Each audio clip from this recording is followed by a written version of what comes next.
Hello bachcho, let's read this question. The question says, a man on a cliff observes a boat sailing towards the shore at a uniform speed to the point immediately beneath him.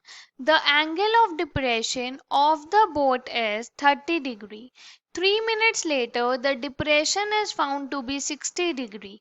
The time taken by the boat to reach the shore is option A 2 minutes, option B 1.5 minutes, option C 3 minutes and option D 4 minutes.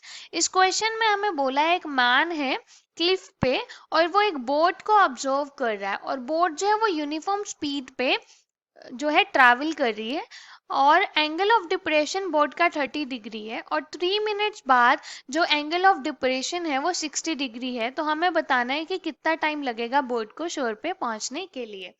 So for this firstly we see the key concept to solve the question. इस क्वेश्चन में हम concept use करेंगे that tan theta in right angle triangle is perpendicular divided by base और हमारे पास जो distance होता है that is equals to speed multiplied with time. इस कंसेप्ट को यूज करके क्वेश्चन को सॉल्व करेंगे। Question is of easy level. Let's start solving the question. सबसे पहले इसकी हम फिगर ड्रॉ करेंगे। तो यहाँ पे ये क्लिफ है, हमें इसकी हाइट नहीं दी और यहाँ पे कोई बोट है और उसका जो एंगल है वो हमें दिया है 30 degree.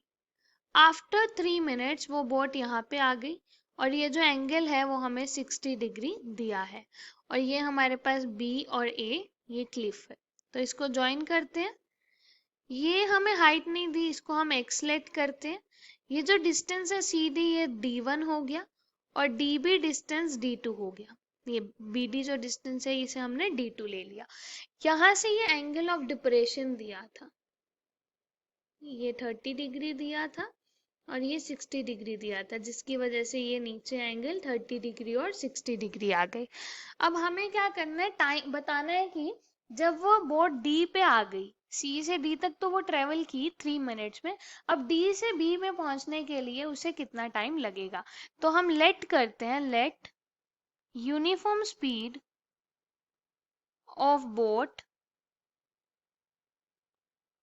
Is equals to U. अगर हमारी बोट की स्पीड u है तो हमारा डिस्टेंस d1 जो 3 मिनट्स में कवर हो रहा है वो होगा 3 मल्टीप्लाई बाई u, क्योंकि स्पीड मल्टीप्लाई टाइम होता है। ऐसे d2 क्या होगा, लेट करते हैं डिस्टेंस t मिनट में कवर हो रहा है तो t मल्टीप्लाई विथ u होगा। Let us say this is equation 1 and equation 2। अब हम ट्राइंगल लेंगे ABD। So in triangle ABD this is ABD, यहाँ पे आएगा tan 60 degree is equal to perpendicular जो x है डिवाइडेड बाय बेस d2। तो tan 60 ये d2 लिखा है, x बाय d2। tan 60 की वैल्यू होती है √3। So √3 is equals to x divided by d2। यहाँ से हमारे पास x की वैल्यू आ गई √3 d2। अब हम दूसरा ट्राइंगल लेंगे बड़े वाला, तो उसमें है in triangle ABC tan 30 degree is equal to perpendicular x है डिवाइडेड बाय बेस इसमें d1 प्लस d2। tan 30 होता है 1 बाय √3 that is equal to x divided by d1 plus d2। यहाँ से हमारे पास आ गया क्रॉस मल्टीप्लाई करके d1 plus d2 is √3x। x की वैल्यू यहाँ पे पुट करेंगे।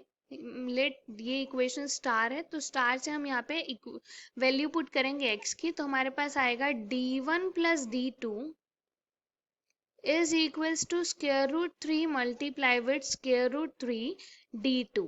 तो ये हो जाएगा d1 plus d2 equals to 3 d2 और यहाँ से आ गया d1 is equals to twice of d2। अब ये डिस्टेंस की टर्म में हम इसको टाइम और उसकी स्पीड की टर्म में लिख सकते हैं। तो यहाँ से d1 हमारे पास इक्वेशन 1 से आया था 3u है और d2 हमारे पास है tu। तो दिस u get cancelled, यहाँ से आएगा 3 is equals to 2t, so hence t is equals to 3 by 2. So this t is equals to 1.5 minutes. So the final answer is 1.5 minutes. That is option B. Hope you understood it well. Best of luck. Thank you.